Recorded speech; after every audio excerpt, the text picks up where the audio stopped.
know your name. Okay.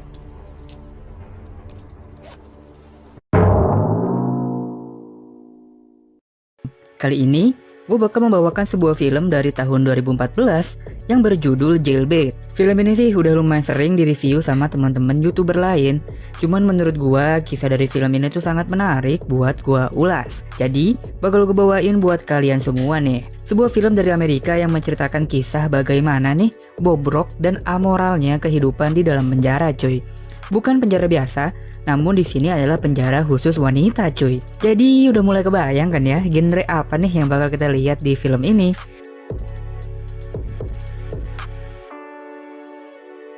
Gadis remaja ini tuh bernama Anna.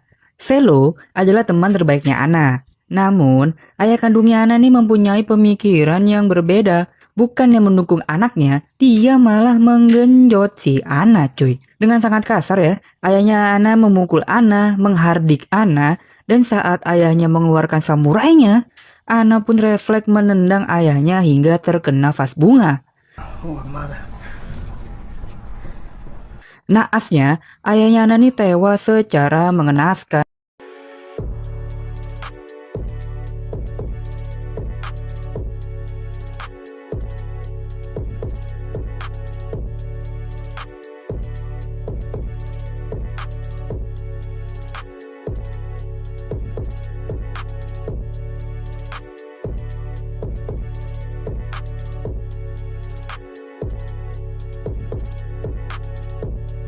Nah, gobloknya nih ya, Anna yang mau digenjot secara brutal malah harus menerima kenyataan kalau dirinya lah yang dijadikan tersangka dan harus menikmati masa remajanya di dalam penjara, cuy. Wow. The defendant, Anna Nix. Singkat cerita, Anna pun harus menerima nasib untuk menjalani kehidupan barunya di dalam penjara. Alright, turn around, drop down. Di dalam penjara ya, Anna ini satu kamar sama perempuan yang bernama Jenny. Nah ternyata teman sekamar si Anna ini adalah seorang les biola, cuy. Saat Anna tidur, dia gesek tuh goanya maju mundur. Keesokan harinya, Anna ini disamperin lah sama ketua geng yang bernama Cody. Cody ini menawari Anna untuk bergabung bersamanya supaya mendapat perlindungan, katanya nih ya. Tapi Anna yang masih goyang nih kejiwaannya lebih memilih untuk bertahan sendiri, cuy. Makanya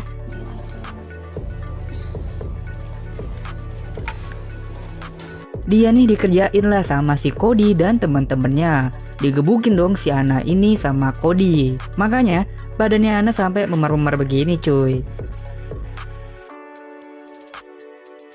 Semakin ribet ya, karena kepala penjaranya ini yang bernama Frank bukannya nolongin si Anna, malah minta jatah, cuy. Gila, bener-bener ya, gak habis pikir loh gue. But I have the power to protect you, and I'll do that for you. Hell. Anna pun cuma bisa menangis menerima nasibnya yang seperti ini. Akhirnya, Anna mulai sadar kalau dia nih nggak bisa merubah sistem.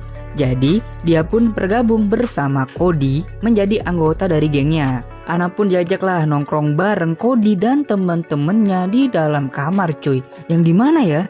Di dalam kamar mereka nih ada rokok, ada alkohol. Pokoknya lengkap lah. Yang barang-barang begini kan mustahil ya, harusnya ada di dalam penjara, cuy. Singkat cerita, tugas pertamanya Anna adalah baku hantam dengan ketua geng satunya lagi. Jadi di penjara ini tuh ada dua geng besar, cuy, kulit putih dan kulit hitam. Rasis juga ya nih film. Akhirnya Anna langsung lari tuh, dia gebuk ketua geng yang hitam, baku hantam lah mereka. Sampai akhirnya Anna ini dilerai sama petugas dan dia dibawa ke dalam sebuah ruangan yang gelap dan dingin. Namun, tiba-tiba Anna ini dikeluarkan dan dibawa ke ruangannya si kepala penjara. Lagi-lagi ya, dia ini masih berusaha meminta jatah kepada Anna. Dia pun memberitahu Anna kalau bukan karena dia, Anna bakal lebih lama lagi nih di ruangan yang gelap itu, cuy. Tanpa basa-basi, si kepala penjara ini pun langsung tuh dia buka celananya dan mengeluarkan samurainya yang tumpul. Anna pun langsung lari ke kamar mandi untuk membuang nih cairan masa depannya si kepala penjara itu, cuy. Ih. Nah, Anna pun udah resmi nih bergabung menjadi anggota di dalam gengnya Cody. Untuk merayakannya, Anna pun ditato lah seperti anggota-anggota lainnya. Singkat cerita, ibunya Ana pun datang menjenguk putrinya. Namun, yang terjadi malah ibunya membela bapaknya Ana. You really think I did it, don't you? I didn't come here to talk about that. Ana pun kaget setengah mati gitu kan. Dia mau digenjot secara brutal, kok ibunya malah ngebela bapaknya gitu kan. Aduh, gelap banget nih film, anjir. You deserve to be in here. Hari-hari Ana berikutnya pun akhirnya tidak jauh-jauh dari yang namanya baku hantam. Perang antar geng seperti inilah contohnya cuy. Setelah baku hantam, dia pun dibawa ke ruangannya kepala penjara. Kali ini, dia pun meminta Ana untuk nungging. Ana yang gak punya pilihan lain pun ya mau gak mau cuy. Cuma bisa nurut isi perintah bejatnya kepala penjara. Good. You know. Okay. Hal-hal seperti inilah yang membuat Ana semakin terjerumus ke dalam lubang yang lebih dalam. Dia pun malah jadi kecanduan obat-obatan terlarang cuy. Bahkan ya, dia sampai menyuntikkan obat-obat itu langsung ke dalam badannya. Jadi, masuk penjara bukannya jadi pribadi yang lebih baik gitu ya, malah lebih hancur. Hari-hari berikutnya, Ana ya dia lebih banyak menghabiskan waktu dengan narkoba, dan narkoba. Ya sekali baku hantam, bolehlah hitung-hitung olahraga ya kan. Hidupnya Ana bener-bener hancur sehancur-hancur-hancurnya lah sekarang. Tapi ternyata masih ada kok orang yang peduli sama Ana, yaitu si Jenny sama si Cody. Walau sebenarnya mereka berdua ini peduli karena mereka ini suka sama Ana gitu kan. Sampailah dia melakukan percobaan bunuh diri cuy. Aduh. Fuck them, yeah. Work with it. Just calm down. Makanya inilah bentukannya Ana sekarang. Dia diginiin dan dirawat nih sama dokter jiwa. Gila ngeri banget ya. Setelah membaik, dia pun dipindahkan ke ruangan yang mendingan lah. Dan disinilah Ana mulai mendapatkan sebuah hidayah kali ya. Di sebuah malam yang dingin dan gelap, teman sebelahnya nih mati overdosis. Dia pun sadar kalau harusnya hidupnya dia nih lebih bermanfaat lagi. Makanya dia ketemu nih sama ibunya yang juga udah dapet hidayah cuy. Dia pun sadar kalau kelakuan bapaknya dulu memang bejat gitu kan. You have a gift. You have such a talent. And when you get out of Sampai akhirnya kepala penjara ini memberikan Ana kesempatan untuk bermain selo lagi. Hal ini membuat Ana senang banget pastinya. Namun, si kepala penjara ini melakukan semua ini karena dia suka sama Ana gitu kan. Hari-hari selanjutnya, Ana pun balik lagi lah dikeroyok sama gengnya Cody dan gengnya berkulit hitam. Karena sekarang Ana ini udah tanpa geng cuy. Dia udah ditendang dari Cody dan dia juga udah bermasalah kan sama geng berkulit hitam.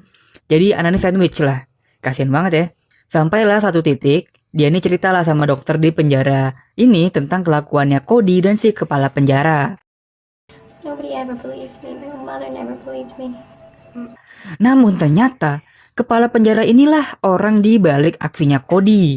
Jadi dia menyuruh Cody dan gengnya untuk menghabisi si dokter cuy. Supaya kelakuan bejatnya kepala penjara tidak terblow up nih ke media massa. Singkat cerita, si kepala penjara pun memberikan kesempatan buat Ana bebas di bulan depan. Tapi dengan syarat. Ya kita udah pada tahu lah ya apa syarat itu. Lagi-lagi dan lagi, Ana pun tidak punya pilihan lain selain menuruti apa yang diinginkan si kepala penjara. Walaupun udah tahu bakal bebas ya, tapi si Ana tidak plong lah karena bisa aja ya kan si kepala penjara ini bohong. Makanya dia meminta bantuan sama Cody buat minjemin HP-nya dia buat merekam pas si kepala penjara minta jatah.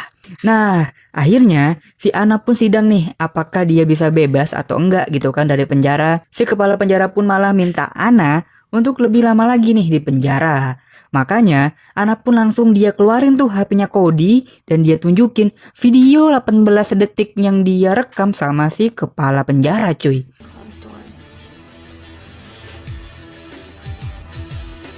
Kepala penjara pun ditahan dan Ana pun akhirnya bebas. Miss Nix, what you did today was very, very brave. Ana sekarang menjadi pemain selo yang luar biasa mulus gitu kan. Selonya maksud gue. Luar biasa ya film ini pokoknya cuy. Benar-benar memberikan kita sebuah pembelajaran moral yang sangat dalam. Menurut kalian sendiri gimana film ini? Tulis di kolom komentar ya. Mohon maaf kalau ada salah-salah kata, gua cabut dan jangan lupa subscribe. Bye-bye.